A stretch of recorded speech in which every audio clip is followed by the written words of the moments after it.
Hello everyone. I was reading a book that I was gifted by Mr.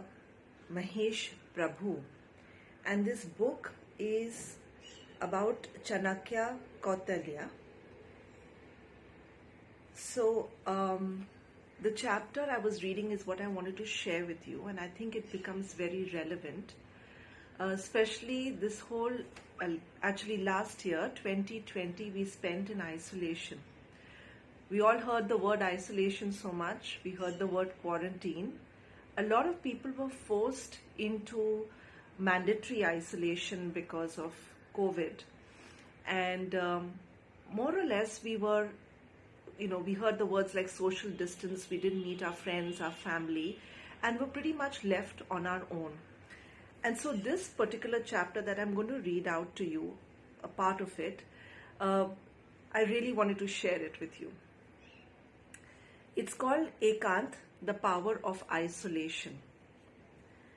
According to many historians, Kautilya was a recluse, and it was possibly owing to his troubled past. He was never married, and since humans are social animals, many cast apprehensions about people who prefer to spend more time in solitude. For them, isolation is something to be feared. It brings up in their minds images of prisoners in solitary confinement, house arrest, or even patients who are quarantined like we had last year. They rarely associate solitude with the calm of sages or meditators. Company of people is advised and encouraged by society at all levels. For most people, silence is a vacuum that must be filled, and isolation is often loneliness, a feeling of lack, a depression, a need, incompleteness, and an absence. They relate isolation to pitch darkness, a state of disconcertment. Given this, it is hard to believe for many that isolation can be joyous, an idea of presence, fullness, aliveness, and the joy of being, overflowing through the realization of the truth that you are complete in yourself and that nobody is needed to complete you, and that for you, you yourself are enough. What sets apart the isolation of the meditator from the despair of the prisoner is the characteristic of wisdom. Isolation is seen to be a tool, a method employed by the wise who constantly seek supreme wisdom through vichara or contemplation. Detached from the world and its generally mundane issues, meditators see social isolation as an opportunity to analyze, think, contemplate better solutions for the greater good. Often crowds can make people lonely and bereft of an individual sense of identity. Therefore, various Vedic scriptures suggest one should learn to establish a friendship with one's own self through ekant, that is, by oneself, before seeking to engage in others. This is necessary because if one is comfortable with oneself, any other relationship one gets into will not be to fill a void but a matter of synergy.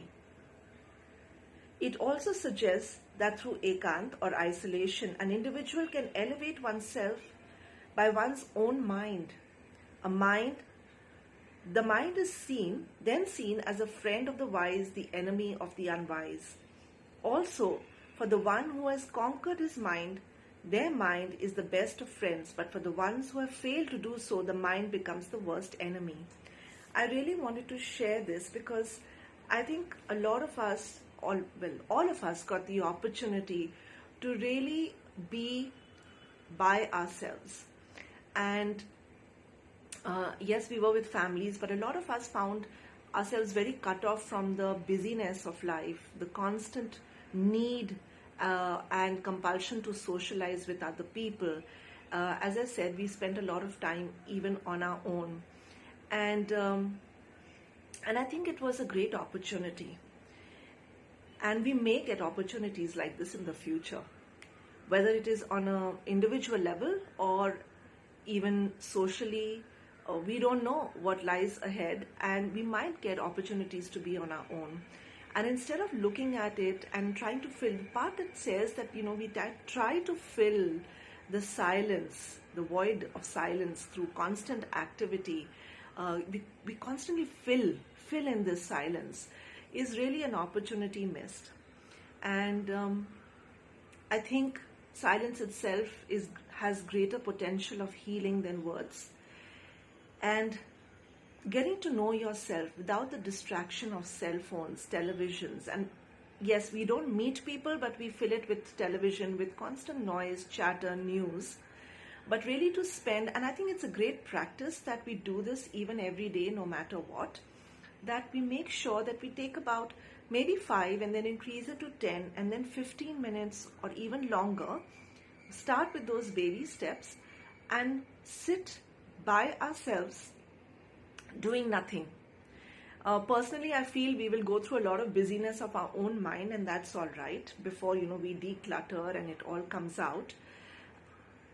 To be able to sit your body down and not fidget and not engaged in anything and not get restless is a great exercise to overcome a lot of the restlessness that goes on with us mentally, and that which results in a lot of other side effects, whether it is physically, emotionally, or mentally. So I wanted to share this with you. I hope it made sense. Please hear it again and again. See what part resonates with you. I thought it was a beautiful sharing by him. And so I hope you enjoyed that. Thank you.